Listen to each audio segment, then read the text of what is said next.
The crack of his hand against her face silenced an entire restaurant. 50 people watched. 50 phones recorded. And in that single brutal moment, Robert Thorne, billionaire CEO, tech visionary, the man Forbes called a genius, made the worst mistake of his life. That's our window. He hit the wrong woman. Meg, finalize the injunction. Not because Rachel was weak, but because she was about to become the most dangerous person he had ever underestimated. We must let the law what Robert did not know These are the emails was that we his needed. pregnant wife had been secretly documenting everything. This changes everything, Rachel. The affairs, We have the them. fraud, the lies that built his billion-dollar empire. He thought slapping her in public was his moment of power. It was actually the beginning of his complete destruction. But here is the twist you will not see coming. Rachel did not let her billionaire brother fight this war for her. She did not hide behind lawyers or family money. She built the case herself. She gathered the evidence herself. And when Robert thought he had won, when he had her allies arrested and her daughter threatened, she revealed a secret weapon that even he did not know existed. This is not just a story about revenge. This is a story about a woman who lost everything, rebuilt from nothing, and discovered that the most powerful weapon against an abuser is refusing to stay silent. Stay with me until the end, because the final twist will change how you see everything. Lesson and value. This story carries a truth that thousands of women need to hear today. Abusers count on your silence. They weaponize your children. They manipulate the system. They make you believe you have no options. But Rachel's journey proves something powerful. You do not have to choose between your safety and your integrity. You do not have to accept the false choices they force upon you. And sometimes the person you have been waiting to save you has been looking back at you in the mirror all along. Meaning of the story. The meaning of this story is simple, but life-changing. You are not trapped because you are weak. You are trapped because someone worked very hard to make you believe you are. The cage is not made of bars. It is made of small surrenders, of voices telling you to stay quiet, of a world that too often protects powerful men instead of the women they hurt. But cages can be broken. Empires can fall, and women who have been told they are nothing can rise to become everything. Rachel did not just survive. She built a life more beautiful than the one that was taken from her. And if she can do it, so can you. The sound that shattered my old life was not a gunshot. It was not a car crash or a scream in the night. It was a crack, sharp, wet, final. It echoed across the polished marble floors of Aria, one of Manhattan's most exclusive restaurants, silencing the delicate symphony of clinking glasses and sophisticated laughter. Every head turned. Every conversation died. And there, under the soft glow of a crystal chandelier that cost more than most people's homes, stood my husband, Robert Thorne, CEO of the tech empire Thorne Dynamics, his hand still raised in the air. I touched my cheek. My fingers came away wet. Blood from my split lip mixed with the single tear I had not given him permission to fall. In that moment, surrounded by strangers with their phones already rising like weapons, I realized something that would take me months to truly understand. He did not just hit me, he set me free. But freedom, I would learn, costs everything first. My name is Rachel Davenport Thorne. I was 34 years old, 7 months pregnant, and until that moment, I had been the perfect wife of a perfect man in a perfect life that was rotting from the inside out. Let me take you back 3 weeks. 3 weeks before the slap that would be seen by millions. 3 weeks before my face became a symbol and my name became a hashtag. 3 weeks before I discovered that the only person who could save me was myself. The Thorne penthouse occupied the top 3 floors of a glass tower on Park Avenue. It was a sterile paradise of polished concrete, floor-to-ceiling windows, and furniture that looked like it belonged in a museum rather than a home. Every surface gleamed. Every object was curated. And I, Rachel Davenport Thorne, former architect and current professional wife, moved through it like a ghost haunting her own life.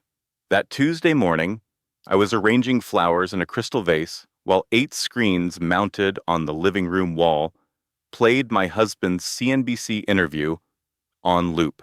Robert had insisted on the screens. He liked to watch himself.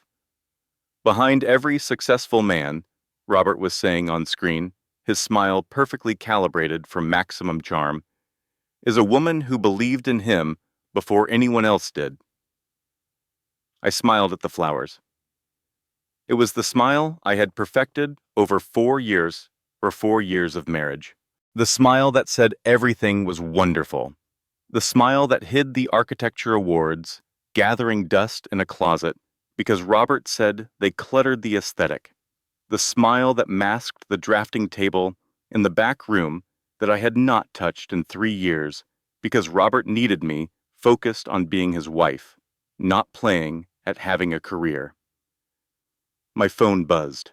Meg's face appeared on the screen, and for a moment, my smile became real. "Girl," Meg said the moment I answered, "I just saw Robert on TV, saying you are his secret weapon. Does he know you are the one who wrote his Harvard Business Review article?" I laughed, a sound I barely recognized. "Meg, we have discussed this. I helped edit it." Rachel Marie Davenport. Meg's voice was sharp, with the kind of honesty only a best friend of 15 years can deliver. "You wrote that article at 3 in the morning while he was asleep. I was there. I brought the Red Bull. I watched you research supply chain logistics for 6 weeks. That article launched his reputation, and we both know it. Some secrets keep marriages alive, and some secrets," Meg said slowly, "could destroy empires. Just saying." Her voice softened. "Anyway, how is my future goddaughter?" I touched my belly, felt the baby kick, and this time my smile reached my eyes. "She is perfect. She is the only perfect thing in my life. You could come stay with me, you know, just for a few days. Get some fresh air that is not filtered through a billionaire's air purification system." "Meg, I am fine. You always say that." "Because I always am." The lie tasted like copper in my mouth. I had been telling it so long, I almost believed it myself. After we hung up, I decided to do something radical.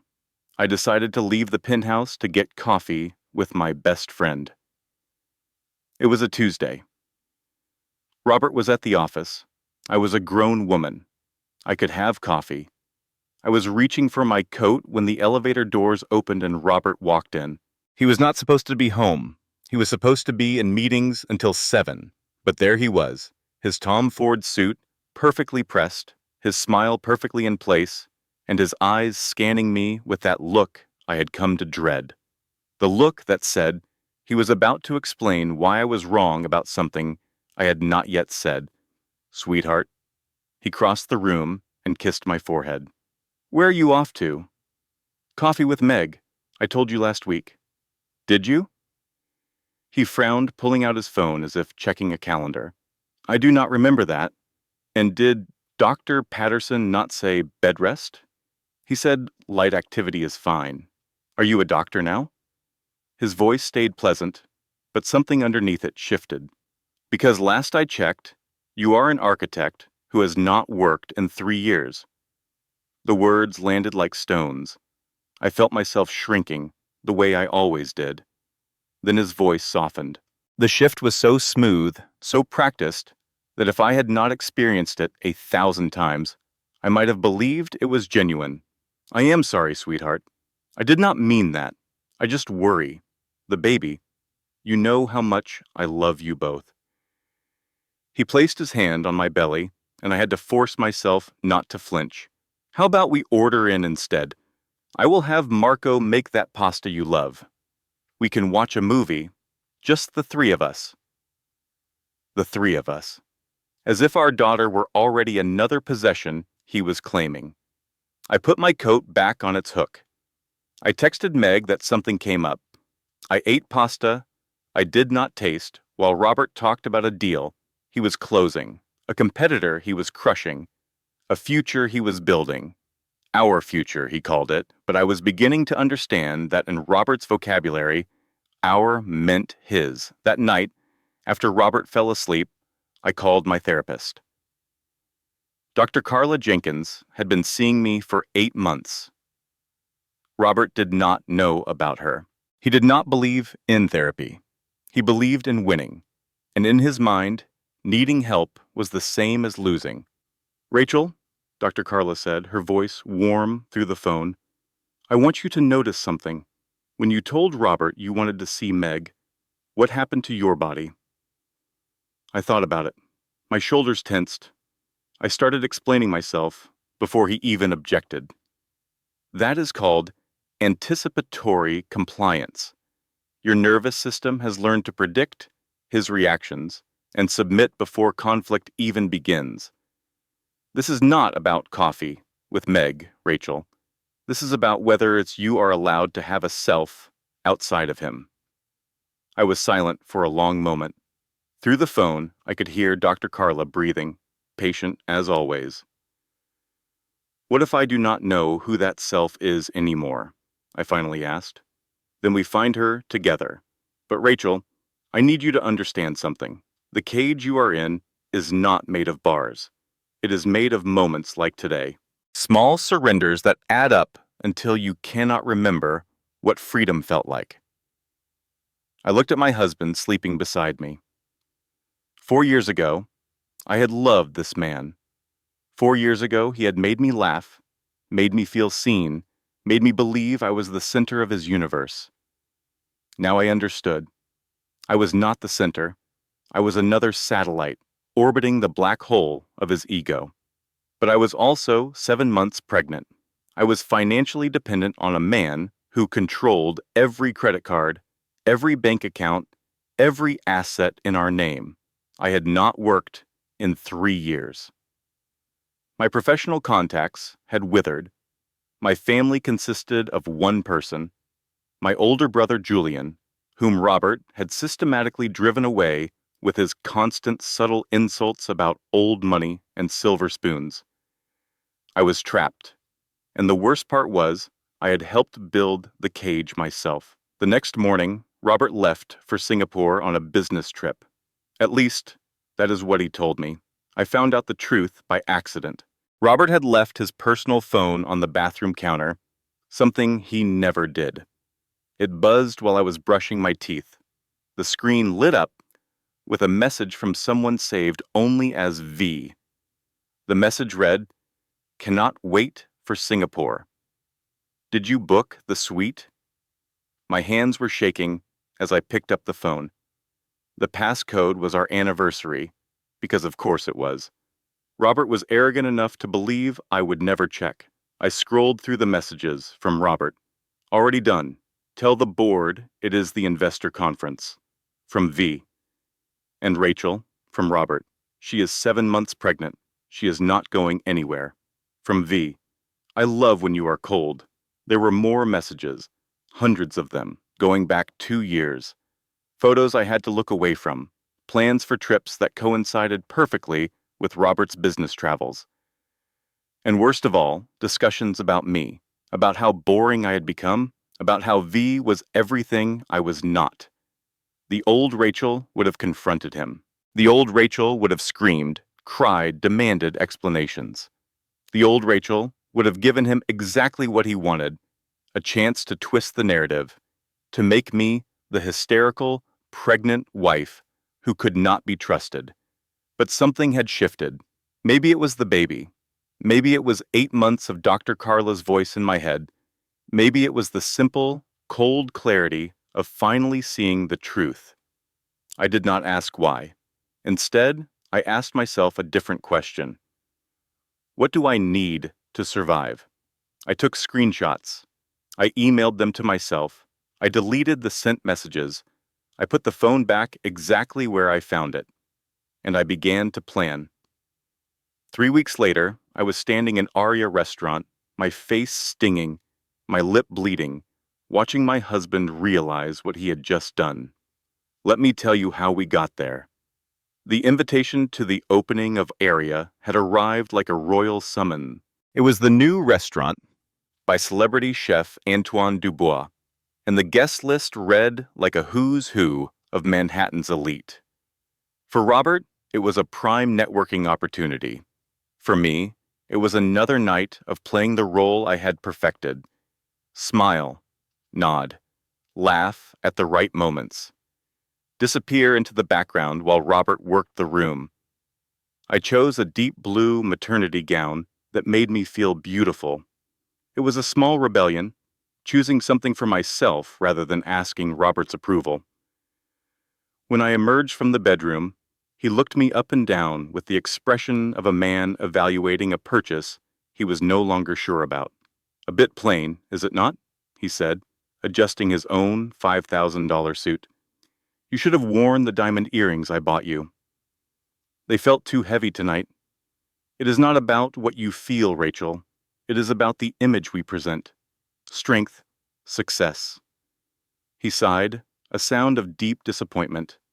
Never mind. It is too late now. At the restaurant, Robert transformed. He always did in public. The cold, controlling man who policed my friendships and dictated my diet vanished, replaced by the charismatic visionary the world knew and admired. He moved from table to table, his laugh booming, his handshake firm, his smile magnetic. I followed in his wake like a ship's figurehead, beautiful and silent and absolutely hollow. I was standing near the bar, my feet aching, when a familiar voice called my name. "Rachel? Rachel Hayes?" I turned to find Ben Hartley, a kind and brilliant architect I had collaborated with years ago, before Robert, before any of this. We had designed a prize-winning library together. Back when I still had a career, back when I was still me. "Ben," I said, and I felt my face relax into a genuine smile for the first time all evening. "What are you doing here?" "My firm designed the acoustics for this place." He grinned proudly. "It is wonderful to see you. You are glowing." We talked for several minutes, falling into the easy rhythm of old colleagues, discussing new materials, sustainable design, the changing skyline of the city we both loved. For those few precious moments, I was Rachel Hayes again. The architect, the professional, the woman who had ideas and opinions, and a voice that mattered. I laughed at something Ben said. It was a real laugh, unburdened and free. And I did not realize how loud it was until I felt Robert's hand close around my elbow like a vice. "Darling." His voice was smooth as silk and cold as ice. "You should not be tiring yourself out." He nodded curtly at Ben. "Robert Thorne. My wife and I were just leaving." Ben's face tightened. He knew Robert's type. He had worked with enough of them. "It was great seeing you, Rachel. Congratulations on everything." The moment Ben was gone, Robert's grip tightened until I knew there would be bruises. "What was that?" he hissed. "That was Ben Hartley, an old colleague. We were talking about architecture. You were laughing like a schoolgirl. Do you have any idea how that looks? My pregnant wife flirting with some nobody while I am trying to close a deal with Forbes. It is disrespectful." Something inside me, something that had been building for 3 weeks, for 3 years, for my entire marriage, finally snapped. I was not flirting, Robert. I was being myself. I know that is unfamiliar to you. His face changed. The mask slipped.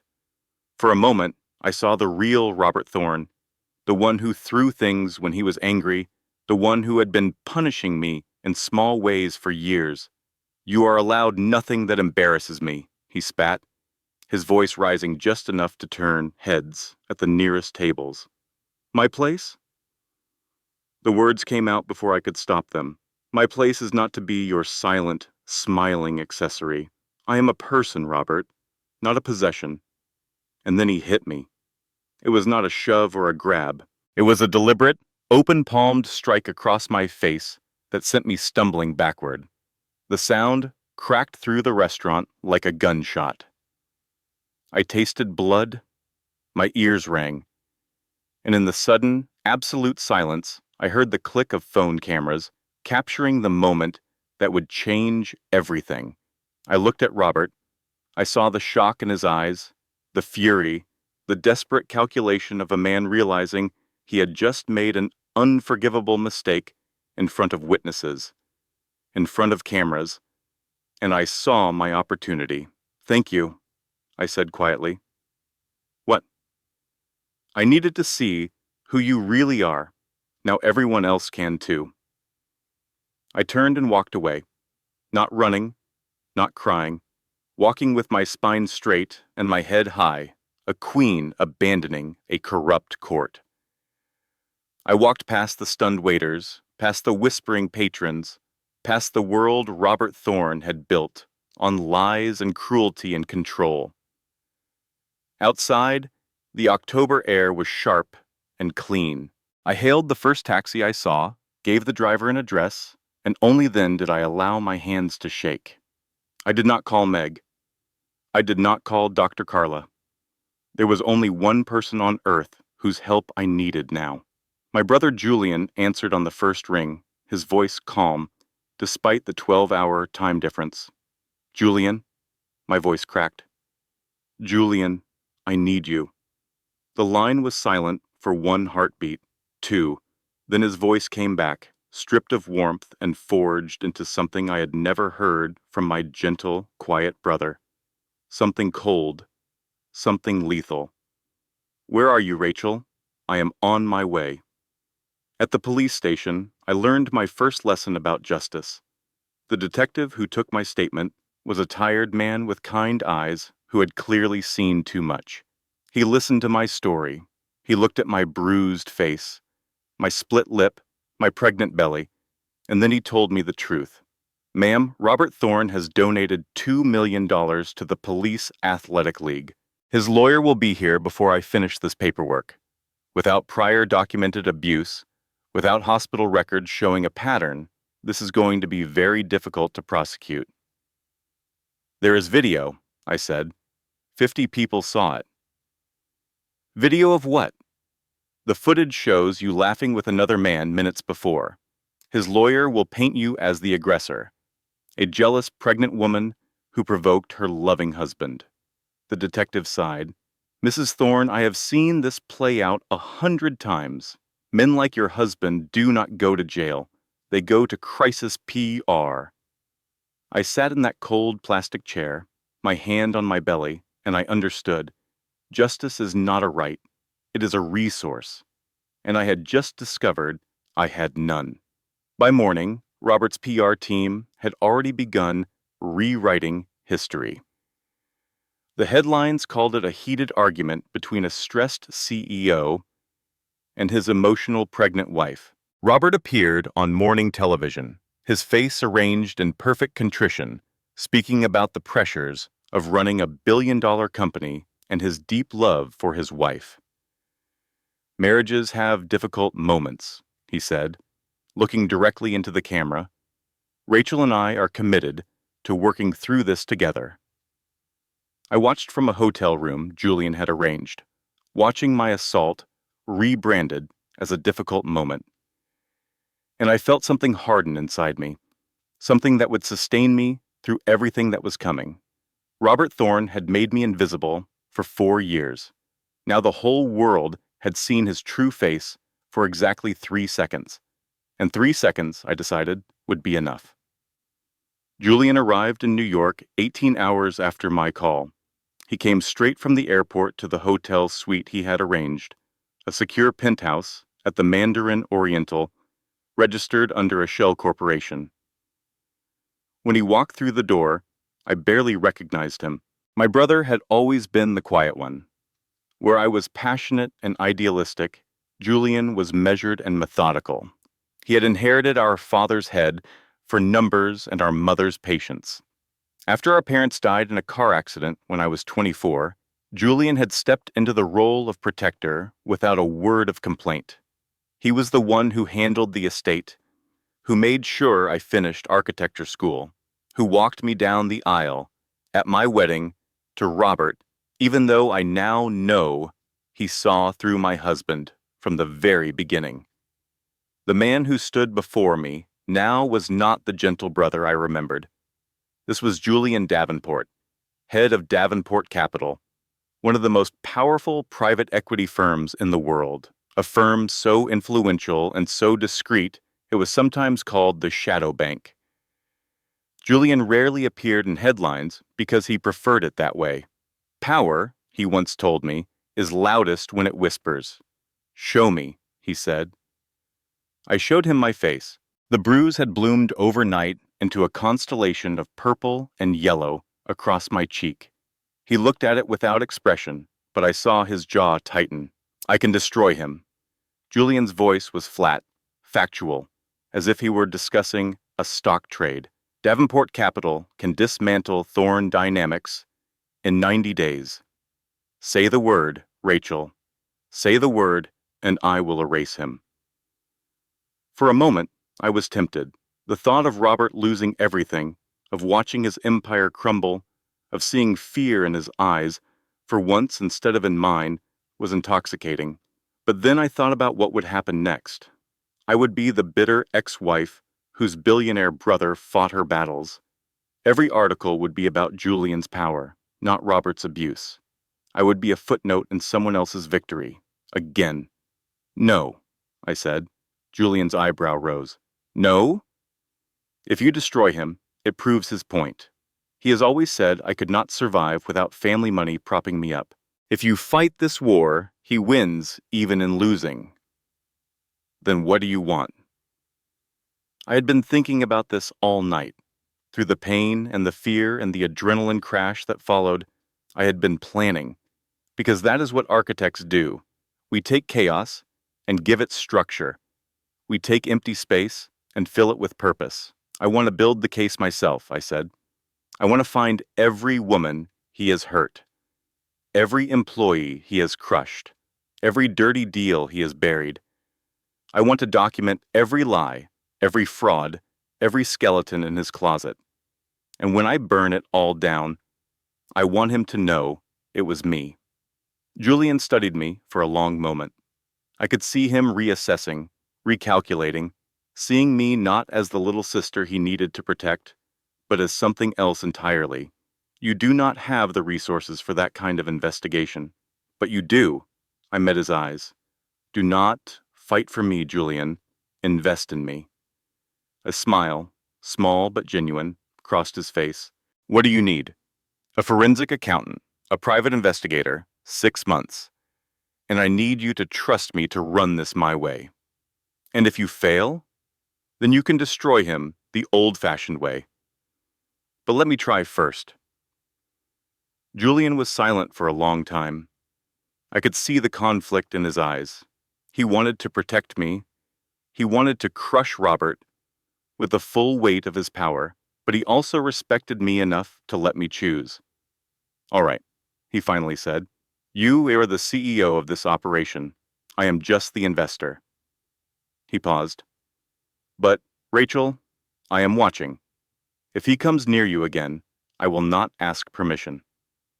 2 days later, I assembled my team.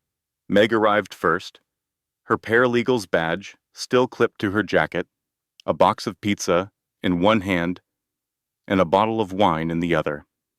She had taken the train from Connecticut the moment I called, leaving her 2 kids with her mother and her job, with a hastily written sick day email. "Okay," she said, dropping onto the hotel couch. "Explain to me exactly how we are going to take down a billionaire tech CEO with a pregnant architect, an underpaid paralegal, and a therapist." Dr. Carla smiled from the armchair where she was reviewing notes. "I prefer the term psychological warfare consultant." I laughed. It was the first real laugh since the restaurant, and it felt like breaking the surface after being underwater too long. Meg, you have spent 10 years at a corporate law firm. You know how these cases work, what evidence holds up, what does not.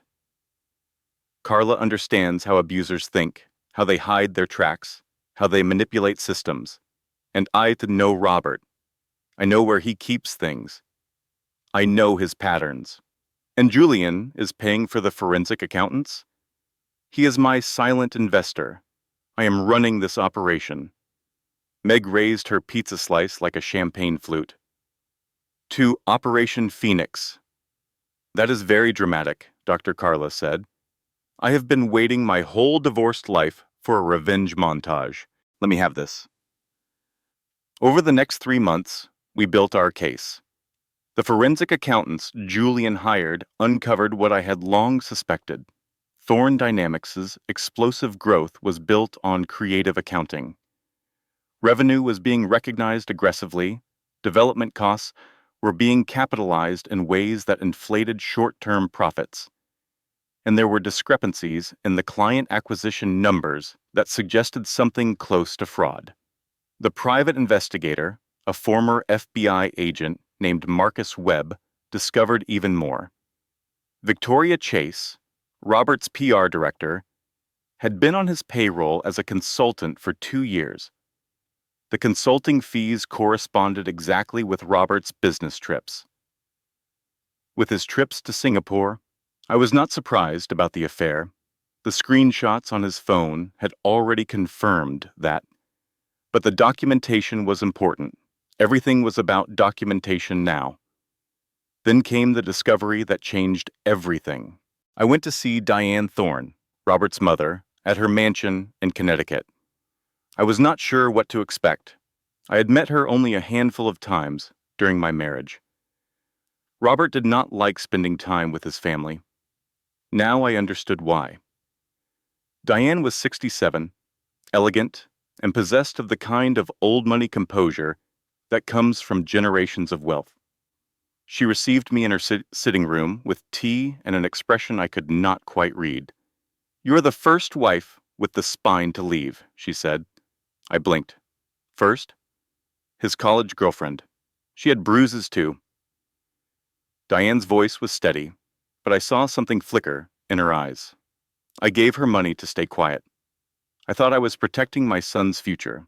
I have regretted it every day since. She handed me a folder.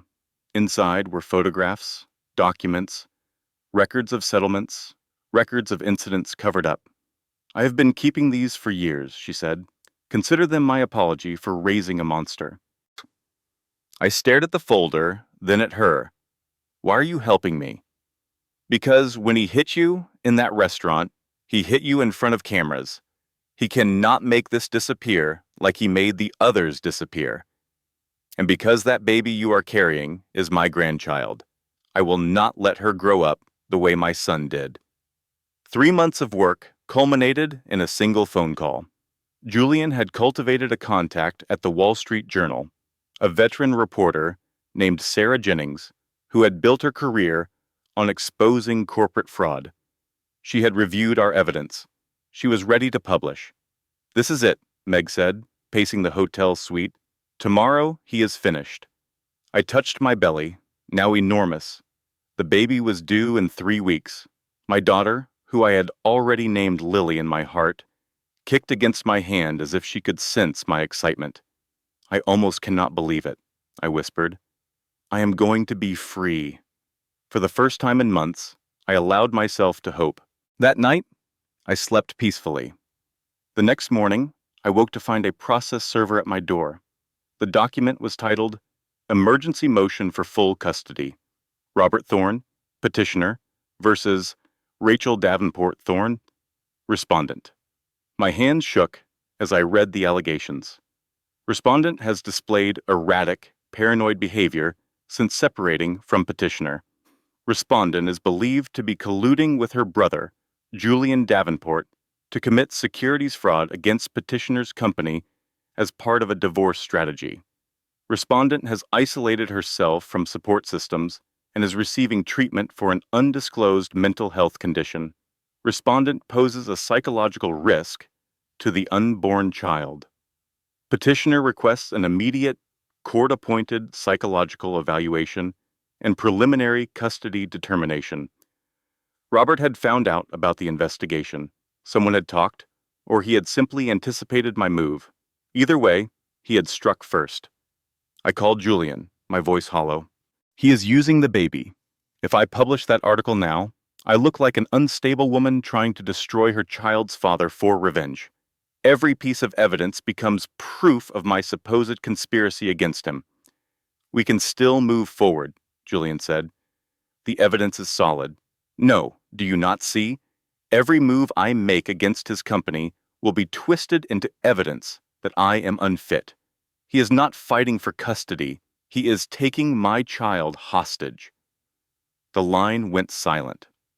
Even Julian, with all his power and all his resources, had no response to that. The Wall Street Journal article was killed. Sarah Jennings was apologetic but firm. She could not publish a story that would be immediately framed as part of a custody dispute. The legal liability was too great.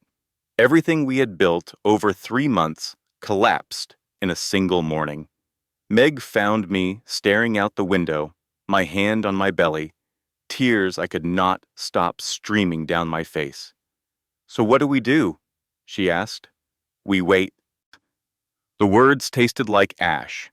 I have to give birth under his surveillance. I have to play the good co-parent. I have to pretend the last 3 months never happened. Rachel. "You know this is a control tactic," Dr. Carla said gently. "Knowing it is a tactic does not stop it from working." I underwent the court-ordered psychological evaluation 2 weeks before my due date. The evaluator, Dr. Crawford, was a thin woman with cold eyes who spent 3 hours asking me questions clearly designed to make me look paranoid and vindictive. "Mrs. Thorne, your husband describes you as obsessive, prone to fabricating narratives. He says you have made accusations against him without evidence." He hit me. "In public, there is video. Video of a single incident after you were seen speaking intimately with another man. Your husband has character witnesses lined up. Senators, CEOs, Fortune 500 executives who will testify to his character." She made a note. "What do you have?" I understood then that the evaluation was not neutral. Robert had gotten to her somehow, through connections, through donations, through the infinite web of favors that men like him accumulate. The cage was closing again. 3 weeks later, I went into labor. Per the preliminary custody agreement, Robert was allowed in the delivery room. His lawyers had argued that denying him access to his child's birth would be evidence of parental alienation. The judge, who played golf with Robert's attorney, agreed. I will never forget those hours. The pain of labor mixed with the pain of Robert's presence. He stood by the door, his face arranged in concern for the nurses. But when they turned away, he leaned close and whispered, "You thought you could beat me? You are nothing. You will always be nothing. And this baby is a thorn." I could not respond. I was in too much pain, too focused on bringing my daughter into the world. The nurses saw a devoted father whispering encouragement. They did not hear what he actually said. Lily was born at 3:47 in the morning, 7 pounds, 2 ounces, with her father's dark hair and my mother's eyes. When they placed her in my arms, I felt a love so fierce, it terrified me. I also felt a fear equally fierce, because I knew Robert would use this perfect, innocent child as a weapon for as long as I let him. 1 week after Lily's birth, Robert's counterattack began in earnest. Someone leaked the draft of the Wall Street Journal investigation. Not the published article, because it had never been published. The draft. With my name all over the sources. Robert held a press conference. "My wife's billionaire family is attempting to manipulate the stock market as part of her divorce strategy," he said, his voice heavy. with manufactured sorrow. I am a victim here. My family is the victim, and I will fight to protect my daughter from this kind of influence. His lawyers filed for a restraining order. I was barred from discussing Thorne dynamics publicly. Julian's assistance was framed as undue influence, an attempt to use family wealth to win a custody battle. My own attorney, a woman I was paying $800 an hour, suggested I consider settling. Mrs. Thorne, she said gently, sometimes the best outcome is the one where you get to move on with your life. Move on with my life? He hit me. I know, but proving that in court against a man with his resources while fighting allegations of financial conspiracy. She shook her head. I have seen this before. The longer this goes on, the worse it gets for you. I fired her that afternoon. I could not afford another attorney. Julian offered to pay, but I knew that would only give Robert more ammunition. I was alone, truly alone. 2 weeks after Lily's birth, Meg found me in my apartment, sitting on the floor, unable to stop crying while the baby screamed in her crib. I had not slept in days. I had not eaten properly. The walls of the apartment felt like they were closing in. Every time I closed my eyes, I saw Robert's face, heard his whispered threats, imagined a future where my daughter grew up being told her mother was crazy, vindictive, unfit. Rachel. Meg's voice came from far away. Rachel, I need you to look at me. I could not. The world had narrowed to a single point of pain, and I could not find my way out of it. She took Lily from the crib, called Dr. Carla, and sat with me until help arrived. Rock bottom, I would later understand, is not a moment. It is a place you live for a while, and sometimes rock bottom has a basement.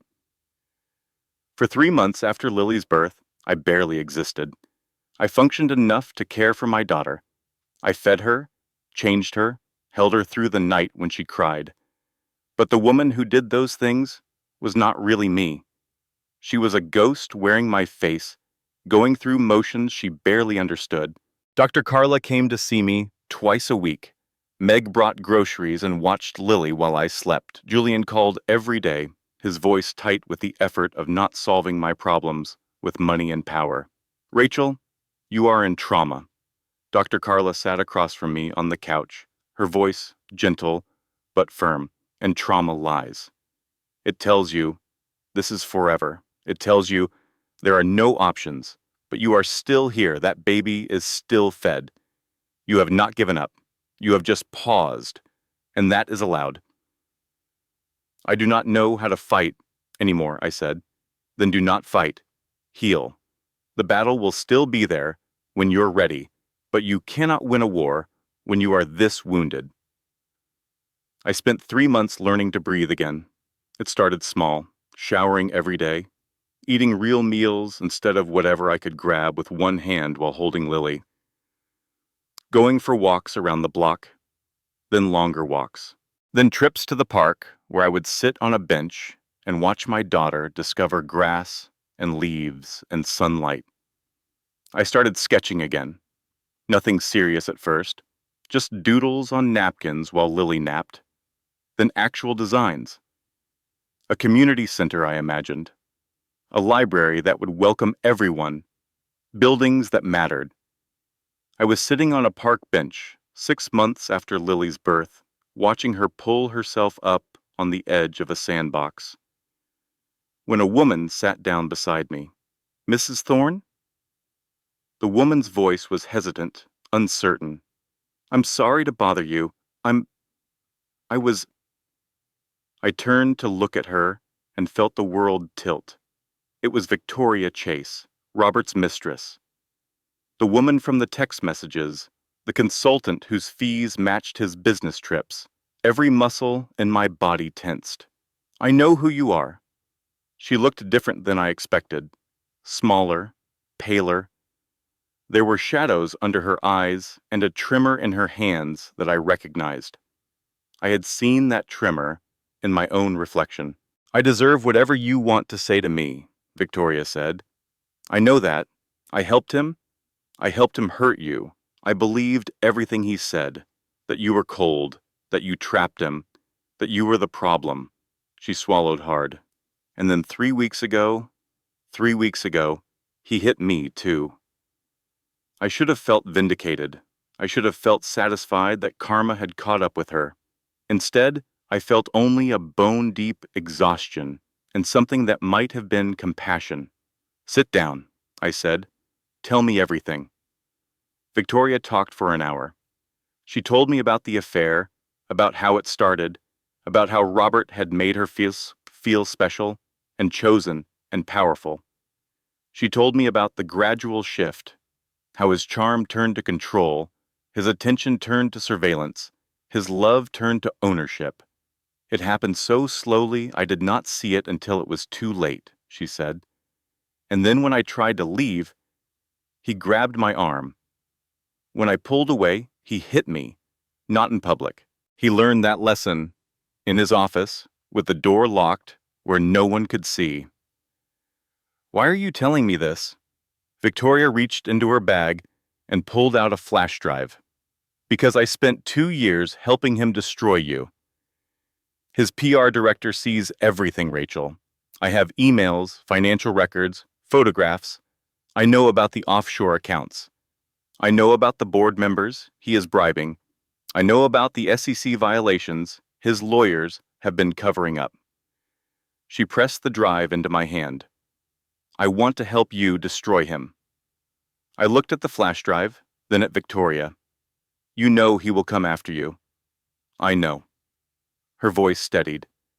But I spent 2 years being complicit in his abuse. I told myself I was different. I told myself you must have deserved it somehow. I was wrong. And this is my chance to make it right. I called Julian that night. I have everything, I told him. Financial records, communications, evidence of fraud, and I have 2 witnesses now. Victoria and Linda Morrison, his former assistant. We can rebuild the case. The custody battle is still active, Julian warned. If he finds out you're investigating again, then we do it differently this time. No leaks, no draft articles. We build the case completely before we make a single move. And when we strike everywhere at once. SEC, press, family court, everything simultaneous, so he cannot pivot. That will take time. I have time. Lily is 6 months old. The custody evaluation is not for another 3 months. That is 3 months to build an airtight case. And if he finds out, then I lose everything anyway. But at least I will have tried. I hired Patricia Webb, a new attorney, who specialized in taking down powerful men. She had made her name prosecuting a pharmaceutical executive who had been abusing his employees for years. She was expensive, but Julian was willing to pay, and this time I let him. Here's how this works, Patricia told me at our first meeting. We file everything simultaneously. SEC complaint for the financial fraud, custody modification based on documented abuse, and witness testimony. Press releases to 3 major outlets at the exact same moment. He cannot fight on all fronts at once. We overwhelm his defenses. What about retaliation? He will try, but by the time he knows what is happening, the SEC will already be subpoenaing records, and the press will already be running stories. His lawyers will be too busy doing damage control to come after you. For 3 months, I built my case in secret. Victoria provided internal communications showing Robert directing his team to inflate user metrics. Diane provided historical records of covered-up abuse. Linda Morrison gave a sworn statement about the laptop he threw at her. The forensic accountants traced the offshore accounts to tax evasion and possible money laundering. And I provided the final piece, the Harvard Business Review article. It had taken me 3 years to understand why that article mattered. Robert had built his entire reputation on it. The revolutionary supply chain strategies, the innovative logistics solutions, the brilliant insights that had convinced investors to pour hundreds of millions into Thorn Dynamics. I had written every word, and I had the original drafts to prove it. Files with my metadata, saved on a laptop Robert did not know I still had. More importantly, I had the emails where Robert instructed me to fabricate the case studies, the client testimonials that did not exist, the success stories that were completely invented. Robert Thorne's empire was built on a lie, and I was the only one who could prove it. The night before we were scheduled to file, I allowed myself to hope again. Lily was asleep in her crib. The apartment was quiet. I sat on the couch, looking at the city lights through the window, and I let myself imagine a future where I was free. Then the phone rang. "Rachel." Julian's voice was tight. "Turn on the news, now." I turned on the television and felt my heart stop. Robert was holding a press conference. Behind him stood a wall of lawyers and a woman I recognized, Victoria Chase, in handcuffs. "Earlier today," Robert said, his voice heavy with practiced sorrow, "I was the victim of an attempted extortion by my ex-wife and her co-conspirators. My security team intercepted their illegal communications and turned everything over to the FBI. Victoria Chase has been arrested for corporate espionage. My mother, Diane Thorne, has been placed under psychiatric hold after a mental health evaluation revealed severe instability, and my ex-wife, Rachel Davenport, faces federal charges for market manipulation and conspiracy." The room spun. I could not breathe. "I am the victim here," Robert continued. "My family is the victim, and the court will soon recognize that my daughter belongs with her father, the only stable parent she has left. Everything, gone. Victoria, arrested. Diane, locked away. My evidence seized, and me, about to lose my daughter to the man who had hit me. I had been so close, and he had taken it all away." The days after Robert's press conference blurred together into a single, continuous nightmare. Patricia Webb called first. "They've frozen everything. The SEC complaint, the press releases, all of it. The FBI wants to interview you. Rachel, I have to be honest with you. This looks very bad," Meg called next. "I've been subpoenaed. They want to know everything about our communications." "I'm so sorry, Rachel. I don't know how they found out." Dr. Carla called last. "I'm being subpoenaed, too. They're trying to use our sessions to prove you're mentally unstable. I won't let them, but you need to prepare yourself." Julian's assets were frozen pending investigation. His lawyers were fighting it, but the process would take months. For the first time in my adult life, I had no safety net. I sat in my apartment, holding my sleeping daughter, and I tried to understand how completely I had been defeated. Robert had anticipated everything. He had let me build my case, let me gather my evidence, let me recruit my allies, and then he had used all of it against me. Victoria was painted as a disgruntled former employee engaged in corporate espionage. Diane was portrayed as a confused old woman manipulated by her scheming daughter-in-law. I was the vindictive ex-wife who had dragged my wealthy brother into a conspiracy to destroy my husband's company. The narrative was perfect, the evidence was overwhelming, and everyone who might have supported me was either in custody, under investigation, or silenced. I had lost, completely and totally lost. The letter from family court arrived 3 days later. Emergency custody hearing. Robert's attorney was arguing that given the pending federal charges against me, Lily should be placed in her father's care immediately. I read the letter 3 times. Each time the words became more unreal. They were going to take my daughter. They were going to give her to the man who had hit me, who had whispered threats while I was in labor, who had weaponized her existence from the moment she was born. That night, after Lily was asleep, I stood at the window of my apartment and looked down at the street, 15 floors below. The city lights blurred through my tears. For one terrible moment, I understood why some women in my situation chose to stop fighting. Then Lily cried. It was just a small cry, the kind babies make when they are settling themselves back to sleep. But it cut through the darkness in my mind like a blade of light. I went to her crib and picked her up. She settled against my chest, her tiny heartbeat steady against mine. And I made a decision. I would not give up, not for myself, for her. If I stopped fighting, Lily would grow up believing her mother was crazy. She would grow up with Robert's version of reality. She would grow up learning that powerful men can hit women and face no consequences. I would not let that happen. I did not know how I would win. I did not even know if winning was possible. But I knew I would not stop.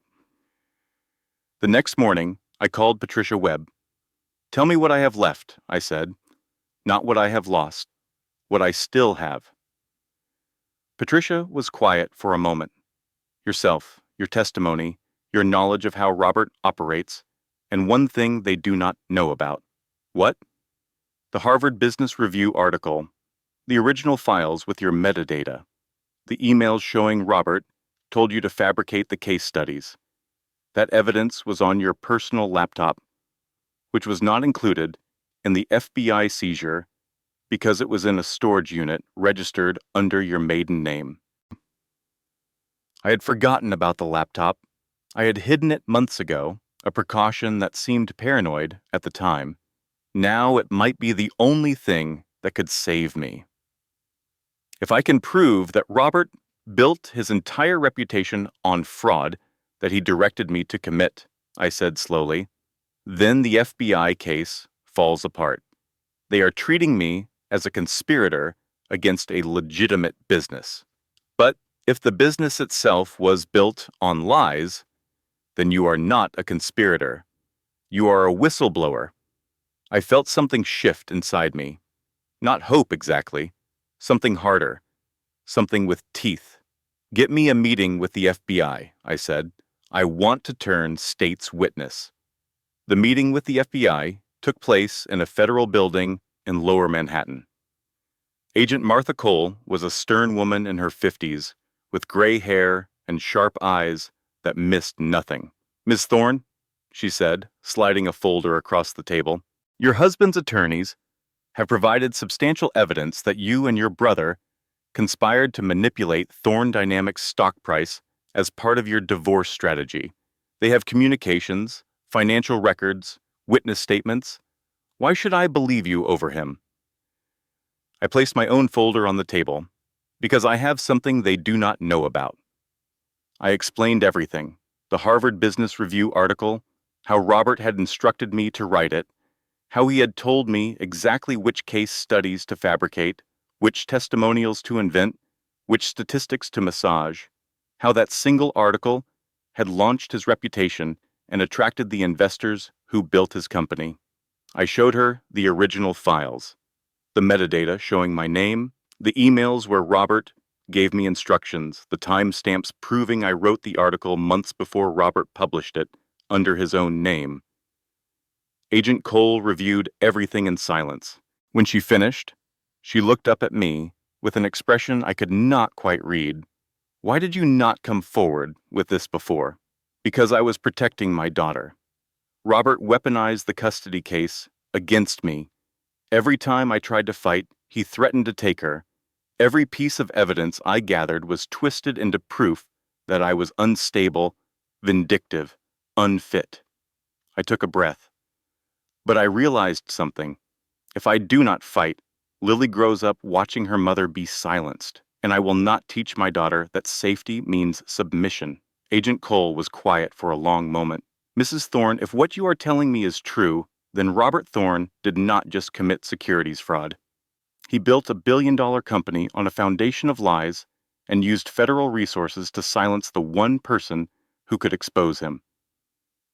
Yes, you understand that coming forward as a whistleblower has significant legal protections, but it also means testifying against your ex-husband in federal court.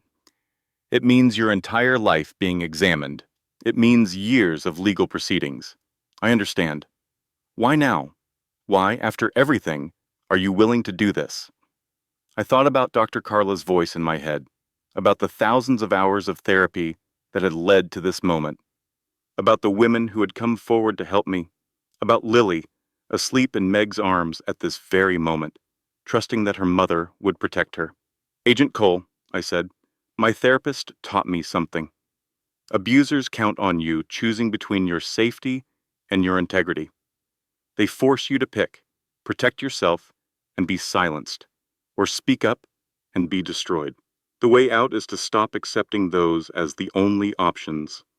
I met her eyes. I am not choosing between my daughter and the truth. I am choosing both. The FBI reversed their investigation within 2 weeks. The evidence I provided was irrefutable. The metadata on the article files was authenticated. The emails were verified. And when agents interviewed Robert, under oath, he made a critical mistake. He lied about writing the article himself, not knowing they already had proof that I had written it. Lying to federal agents is a crime. It was the thread that unraveled everything. The dominoes fell quickly after that. Victoria Chase's charges were dropped. She was reclassified as a cooperating witness and released. The documentation she had provided was suddenly evidence against Robert, not against me. Diane Thorne's psychiatric hold was challenged and overturned. Medical experts testified that the evaluation had been conducted improperly, under pressure from Robert's attorneys. She was released and immediately gave a devastating interview about her son's history of abuse. The SEC, now working with, rather than against me, subpoenaed Thorne Dynamics' financial records. They found everything Victoria had told them they would find. Offshore accounts, inflated metrics, board members receiving unreported compensation. The Wall Street Journal finally published their article. The headline read, Thorne Dynamics, the empire built on lies, fraud, and abuse. Within 48 hours, trading in Thorne Dynamics stock was halted. The board announced Robert's immediate removal. Federal marshals arrived at his penthouse with an arrest warrant. And in family court, Judge Brennan was recused after investigators discovered his financial connections to Robert's legal team. A new judge reviewed the evidence and granted me emergency full custody of Lily. I was in my apartment when I heard the news of Robert's arrest. Meg was there with wine. Dr. Carla was there with tea. Victoria was there too, still pale and shaky, but standing taller than she had in months. You did it, Meg said, her eyes bright with tears. Rachel, you actually did it. I looked at my daughter, who was playing on the floor with blocks, utterly unaware that her mother had just moved mountains. I thought about the journey that had led to this moment, the slap that had started everything, the moments of despair so deep I could not see the surface, the women who had helped me when I could not help myself. We did it, I said, all of us together. Robert's trial lasted 3 weeks. I testified for 2 days. I told the jury everything, the abuse, the control, the night at area, the custody manipulation, the fraud I had helped him commit, and the years I had spent too afraid to expose it. Robert's attorneys tried to discredit me. They called me vindictive. They called me mentally unstable. They suggested I was motivated by greed, by jealousy, by a desire to destroy the man I had failed to control. I remained calm through all of it. Dr. Carla had prepared me for this. She had taught me that the cross-examination was not about finding the truth. It was about making me emotional, making me seem irrational, making the jury doubt my credibility. I did not give them what they wanted. When Robert took the stand in his own defense, I watched the man I had married try to charm a jury the way he had once charmed me. He spoke about his humble beginnings, his father's bankruptcy, the shame that had driven him to succeed. He spoke about the pressures of leadership, The impossible demands of running a billion-dollar company, the stress that sometimes led to regrettable moments. I loved Rachel, he said, his voice breaking with what looked like genuine emotion. I still love her. I made mistakes. I know that. But I am not the monster she has described. I am just a man who worked too hard and lost sight of what mattered. It was a masterful performance. For a moment, I saw some of the jurors soften. I saw them wondering if maybe he was telling the truth, if maybe I had exaggerated, if maybe there were two sides to this story. Then the prosecution played the recordings. Victoria had been wearing a wire during her last weeks at Thorne Dynamics. Robert did not know. In the recordings, he bragged about fooling the SEC. He laughed about the fake testimonials in his article. And in one devastating clip, he described exactly how he planned to use Lily to control me. "The kid is leverage," his voice said through the courtroom speakers. "Rachel won't fight as long as she thinks she might lose the kid. And by the time she realizes I was never going to let her have custody anyway, it will be too late." The jury took 4 hours to convict him on all counts: securities fraud, wire fraud, tax evasion, witness tampering, making false statements to federal agents. The sentencing hearing was scheduled for 3 weeks later. In the meantime, Robert was denied bail. "Flight risk," the judge said. "History of intimidating witnesses. For the first time in years, I slept without fear." The day of sentencing, I chose not to attend. I did not need to see Robert in an orange jumpsuit. I did not need to hear the judge pronounce his punishment. I did not need closure from the legal system. My closure had come months earlier in a different courtroom, when a family court judge had looked at the evidence and said the words I had dreamed about for so long. "Full custody is awarded to the mother."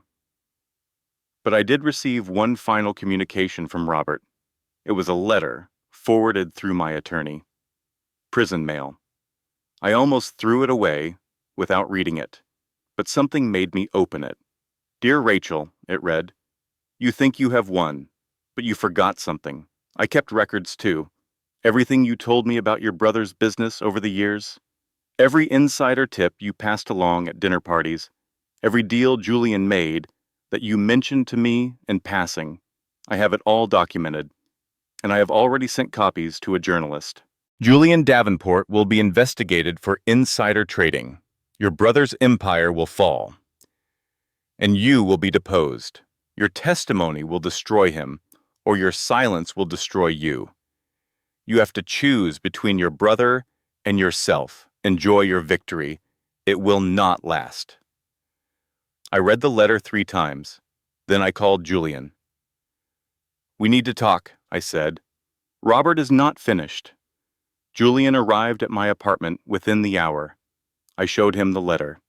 He read it without expression, then set it down on the table between us. "Is any of it true?" I asked. "Did I pass along information that could be considered insider trading?" Julian was quiet for a long moment. "Rachel, we talked about my work over dinners, at family gatherings, during normal conversations. You are my sister. Of course we discussed business." That is not an answer. The answer is complicated. He stood up, walked to the window, looked out at the city. Some of what Robert claims could be interpreted as material non-public information. Most of it is benign, but if a determined prosecutor wanted to build a case, they could probably find enough to cause problems. So he wins. Even from prison, he wins. Not necessarily. Julian turned back to me.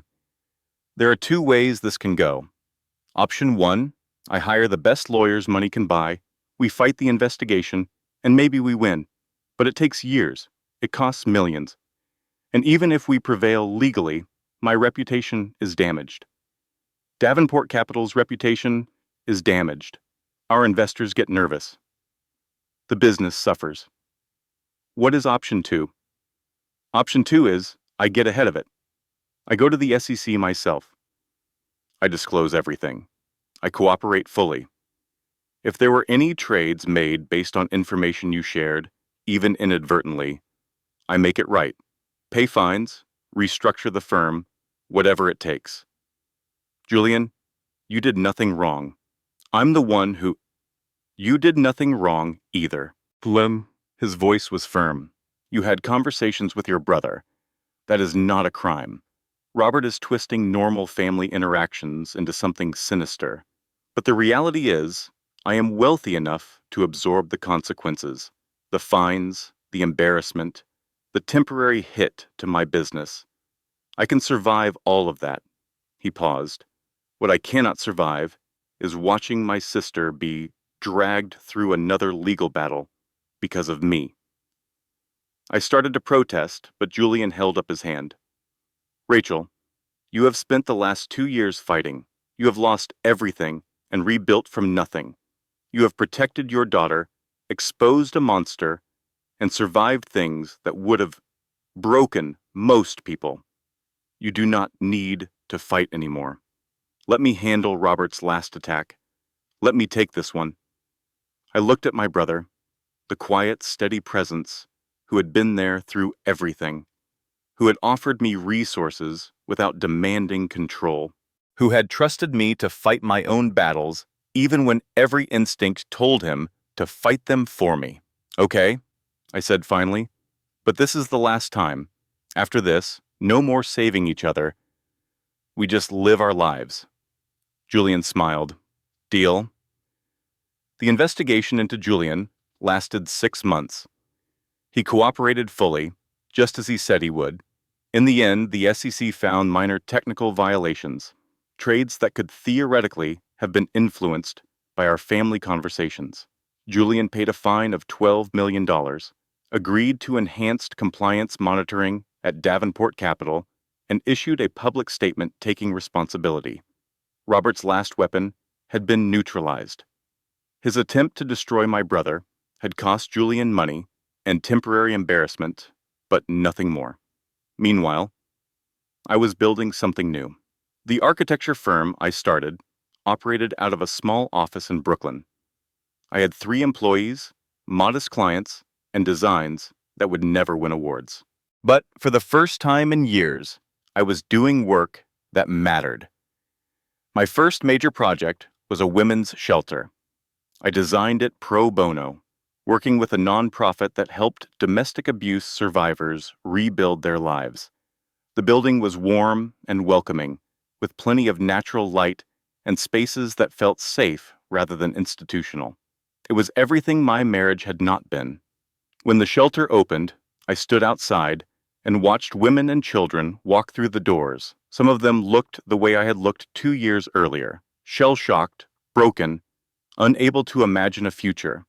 I wanted to tell each of them that it got better, that the impossible feeling would fade, that they would find strength they did not know they had.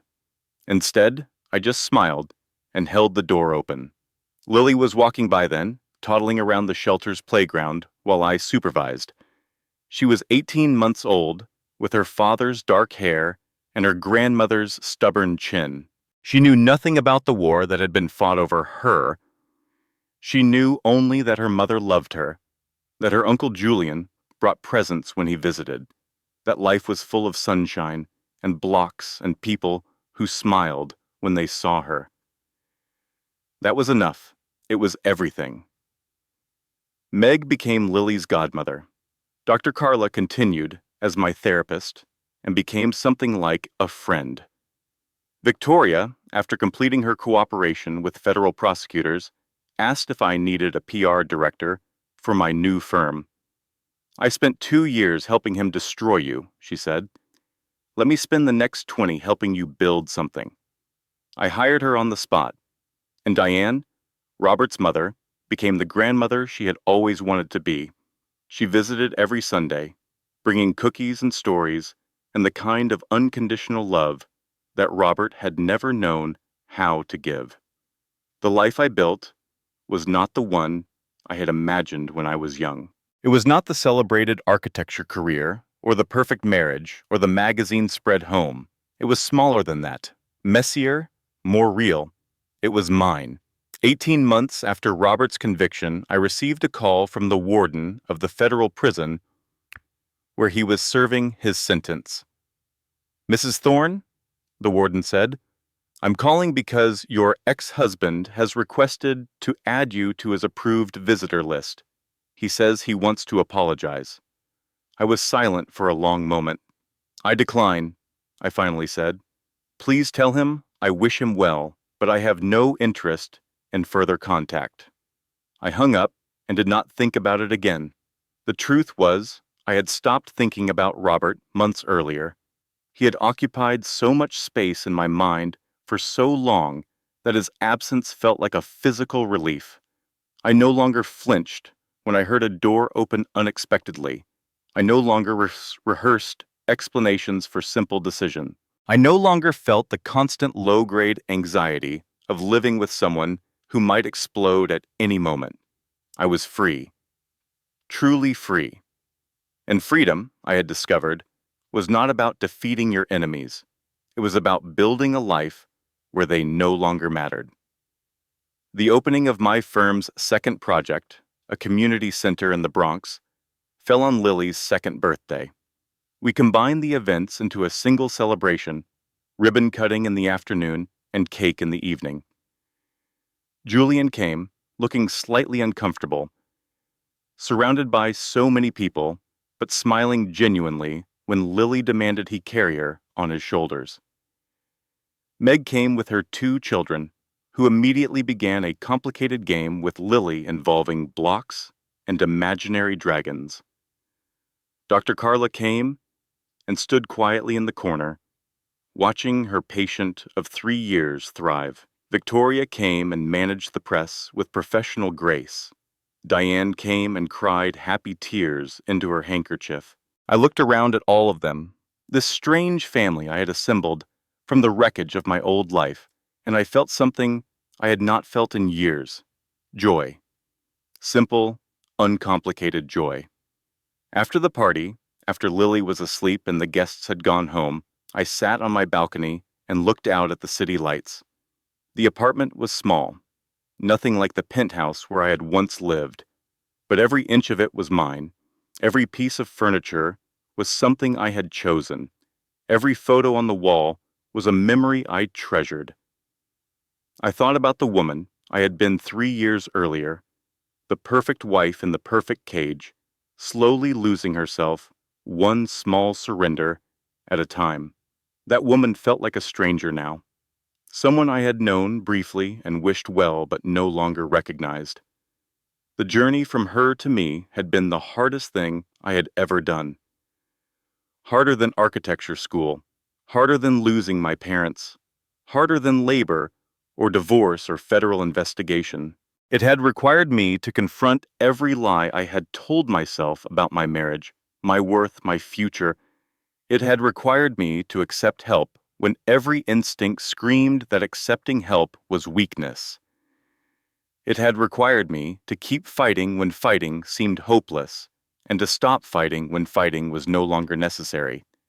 And it had required me to forgive myself for staying too long, for not seeing the signs, for helping Robert build the empire that would eventually be used against me, for being human. That was the hardest part, harder than any courtroom battle or FBI interview, learning to look at the woman in the mirror and say, "You did the best you could with what you knew, and now you know better."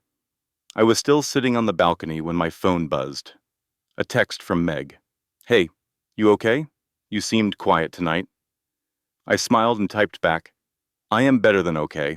I am finally exactly who I am supposed to be." The next morning, I woke to find an email from Patricia Webb, my attorney. "Rachel," it read, "I wanted you to know that Robert filed an appeal yesterday. His lawyers are arguing ineffective assistance of counsel and prosecutorial misconduct. Standard stuff. It will go nowhere, but I wanted you to hear it from me first." I read the email twice, waiting for the familiar spike of anxiety, waiting for the fear to return. It did not come. Robert would keep fighting. That was who he was. He would file appeals and motions and complaints until his last day in prison. He would never accept that he had lost. He would never acknowledge that his downfall was his own fault. But his battles were no longer my battles. His narrative was no longer my narrative. His version of reality held no power over me anymore. I closed the email and made breakfast for my daughter. Later that day, I attended a meeting with a potential new client. They wanted a building that would house a legal aid clinic, a job training center, and affordable childcare, all under one roof. It was exactly the kind of project I had dreamed about when I first decided to become an architect. Before Robert, before everything. "Why did you become an architect?" the client asked during our meeting. I thought about it. Because I believe that buildings shape the people who use them. A building can make you feel small and powerless, or it can make you feel safe and strong. I want to design buildings that make people feel like they matter. The client smiled. "I think we are going to work well together."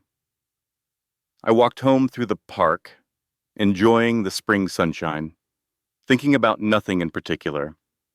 Lily was with Meg for the afternoon. I had nowhere to be, no one to answer to, no performance to maintain. I thought about all the women who were still trapped in cages like the one I had escaped. Women who did not have brothers with resources. Women who did not have friends who would drop everything to help. Women who did not have therapists or attorneys or the 1,000 small advantages that had helped me survive. I could not save all of them. I knew that, but I could design buildings where they could find help. I could donate time and money to organizations that supported them. I could tell my story again and again so that other women might recognize the signs earlier than I had. I could be a proof of concept, evidence that escape was possible, that life after abuse was not just survival, but actual thriving. That evening, I sat down at my drafting table and began to sketch. The design was for a building that did not exist yet, except in my imagination. It would be a headquarters for a foundation I was planning to launch. A place where women could access legal help, therapy, job training, childcare, and community. A place built around the simple, radical idea that women who had survived abuse deserved not just to escape, but to flourish. I worked until midnight, my hand moving across the paper with an ease I had not felt in years. When I finally put down my pencil, I had the outline of something that might actually change lives. I would call it Phoenix House, because I had risen from the ashes, and I would spend the rest of my life helping others do the same. The story of what Robert Thorne did to me would always be part of who I was, but it would not define me. I would not let one man's cruelty become the central fact of my existence. I was Rachel Davenport, architect, mother, survivor, builder of things that mattered. And I was just getting started. If Rachel's story touched something in your heart today, I have a small favor to ask. Hit that like button, not for me, for every woman scrolling through her phone right now, feeling trapped, feeling alone, feeling like no one understands. When you like this video, you help the algorithm show it to someone who might desperately need to hear it. Drop a comment below. Tell me what moment hit you the hardest. Tell me if you have ever known someone like Rachel. Or just type the word Phoenix if this story reminded you that rising from the ashes is always possible. Share this video with a friend, a sister, a daughter, anyone who needs to know that their story is not over yet. And if you have not already, subscribe to this channel and tap that notification bell. Because every week, we bring you stories like Rachel's. Stories of justice, stories of survival, stories that prove the human spirit cannot be broken. Thank you for being here. Thank you for listening until the end. And remember, your story matters too. Closing statement. This content was carefully researched, developed, and manually crafted by our team to deliver meaningful lessons and authentic emotional value to our audience. Every character, every twist, Every moment of despair and triumph was intentionally designed to honor the real experiences of women who have faced similar journeys. We believe stories have power, the power to heal, the power to inspire, and the power to remind us all that no matter how dark the night becomes, dawn is always waiting. Thank you for trusting us with your time. We will see you in the next story.